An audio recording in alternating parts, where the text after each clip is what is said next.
Hey everybody, this is David Lowry with Club Fantasci, and today we are talking with Jason Kotarski again about JurassAttack from Green Couch Games, currently on Kickstarter. Jason, welcome back. I think this is your third or fourth time, so we appreciate you giving us more of your time and talking about your latest project.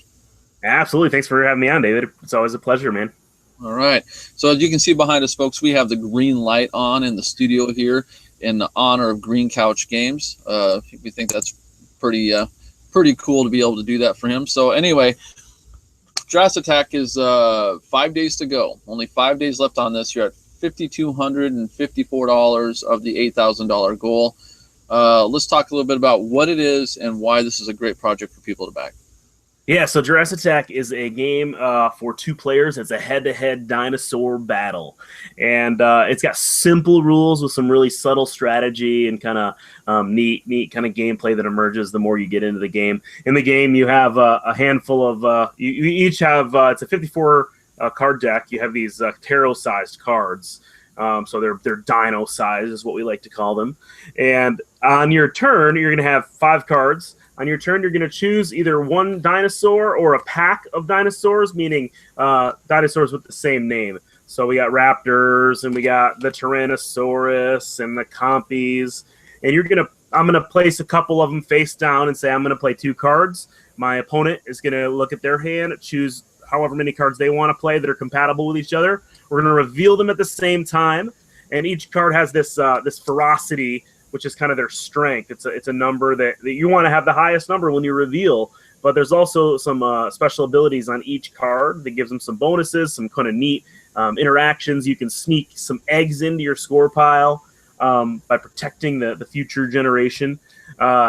But the winner, whoever has the highest ferocity, will take the other player's dinosaurs they just played into their score pile. So it's this kind of give and take of like, when do I want to go big? When do I want to lose intentionally? Because the loser is the one who draws back up to 5. The winner doesn't get to draw new cards. They have to kind of work with what they've got. So you don't want to cut your deck up and be too weak. But yeah, it's a quick game. Takes 15 minutes and lots of cool territory to explore. So quick game, 15 minutes, a great take it on the go kind of game that you can play with just about anybody, simple to learn and understand, I take it? Yeah, that's kind of what we do with Green Couch Games, is kind of hang out in that filler market, and we want to do these kind of games. You can, especially this 2-player game specifically, you take it to a restaurant, you're waiting with a buddy for your food, you can pull out a deck and go to town before your food gets to the table, Right. Great for couples, I imagine. Yeah, absolutely, yeah. Right, all right, so I'm trying to think of something that this might be comparable to, but I can't really think of that other than Tessin. For the people watching, is there something that this kind of reminds you of, so they get an idea of what they might be getting into? Yeah, the guy Seiji Kanai, who made Love Letter, made a little game for Blue Orange called Brave Rats. Right. And Brave Rats is only like 8 cards per player, so it's smaller. Right. But it has the cool interactions and simple rules. So to me, this felt like a kind of expanded on some of that idea. Cool interactions, more options for what you can play, right, and a little less of just the pure double think, but you still got that like kind of trying to read your other opponent, figure out what they're doing. Exit Empires might be another one that it would fit in that if you like that type of game. It's just in that same simple kind of quick bluffing territory, And Brave Rats, I've reviewed the game. I don't know why I didn't think of that. That's a great game too. All right, so now looking at this, for the people that haven't seen this yet, the artwork on this is fabulous. Thanks. So, if you go to the Kickstarter page for JurassAttack and look at that artwork, it's hard not to be impressed by that and think about how cool this would be or how cool it will look on your table. Definitely something unique looking to me. I haven't really seen a whole lot along this line, so I think that's very cool. Yeah, we wanted to have like these playful dinosaurs, right? But we wanted them to look tough and awesome, So like they're still a little edgy and dangerous, but they're also just bright and engaging. They grab your attention. So it's an artist from Malaysia named Shaz Young, and and he's pretty new in the gaming scene, but he's kind of breaking out big. He's starting to do some covers of Star Wars books and stuff in the young adult novels, and working on some other tabletop projects. So he's killing it with these dinosaurs. And we actually just this is one of the big announcements I'm going to make is we're going to have an add-on for a 10 by 15 fabric playmat with the rubber backing. And it's gonna be a kind of a prehistoric wrestling ring that Shaz is working on for us right now. So, well, it's definitely a nice fresh look, and I dig that a lot. That's nice because it seems like we get to see the same graphic, designers or illustrators over and over again. All right, let's talk about the stretch goals real quick. Where are we at with the stretch goals? Yeah, so generally what I do is I like to keep things under wraps until we work on them one at a time. So when we get closer to funding, when we hit that $6,000, 75% mark, I'm going to send out an update that announces that first one officially. But it is some promo cards, some cards that give you a little bit of a different level of play. And I just revealed them recently to a few folks, and they're going to be herbivores. So you're going to put the herbivores, and what they do is they subtract ferocity. It's like you're throwing them out in front of you and saying, you got to get through these guys first, and it kind of knocks down some of the strength of your opponent's cards. And a few more promo cards that give it a little bit of different flavor than the base game, but just adds to replayability and some simple ideas we've been toying with. So that'll be announced pretty soon, and then just we'll hit that one shortly after, hopefully shortly after we fund. Okay. Let's see what else here. Game overview. What do we got? Now the comments have been very, very strong for this. You got a lot of great comments from some reputable sources. How did you guys come up with a game like this that kind of stands out from two-player card games of the same type that the comments have been so strong? I mean, what do you think you really did differently that's making it garner this much attention? That's a good question. Ryan Cowler's the designer, and he's been working on this game for quite a while, and he's been playtesting it a ton and did some development with a couple other game designers, Chris Handy and Ben Haskett, who helped him kind of do some fine tuning. And when he showed me the game, I immediately caught on to the theme. And I think that right now, maybe dinosaurs are on people's mind because we just remembered how cool they were with Jurassic World and stuff like that. And then I think that it looks really simple at the surface. So we've actually had a tough time kind of getting that idea out from the beginning. Some people kind of said it looks like just like war based on the basic description, like you're just flipping cards and seeing who has a higher number. But so I've been playing with kind of how to present that a little better and more clearly, because once people actually play the game, they see these simple rules turn into this kind of bigger experience where you have some serious choices to make about timing and bluffing and what you should play when you should lose and when you should go big. So a lot of that stuff doesn't really present itself until you give the game a play. So we do have the free print and play that people can print out 2 decks and give it a try. But I mean, that's I think the key. I think that the presentation art-wise grab people attention, and the simple rules get people into it quick enough so they can play a couple games in a row and see that there's some strategy that really kind of comes to the surface. And the other thing that just kind of occurred to me is this should really be a great game for parents and their kids. Oh, dude, I have a 6-year-old, and she loves this game. She's always asking me to play it, and she kind of figures out, like, I have to help her a little bit. Like, these are the choices you can make. You can either do this or this. And, but the simplicity of, like, I'm going to pick these cool dinosaurs to play together and see what happens. Like, right.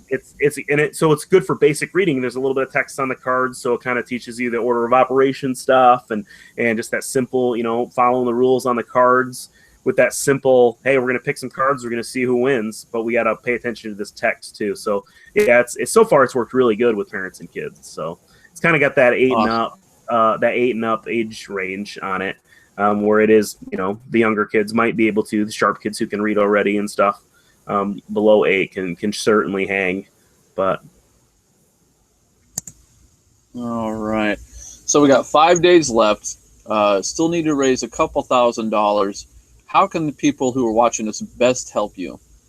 Well, I think that they can help us by taking a look, maybe pledging their support for a copy or two. You can add on a copy by just doubling your pledge. It's $15 shipped anywhere in the U.S. It's $20 shipped anywhere in the world.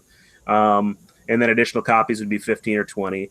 We are just about to add some add-ons. We're going to add on the awesome kind of custom full-color playmat. We're going to add on, if you haven't grabbed their first game, Fidelitas, you can pick up a copy of that.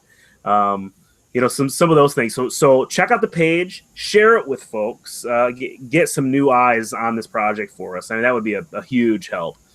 Just getting some new folks to take a look and read some reviews and kind of read my updated description to explain the game a little bit better.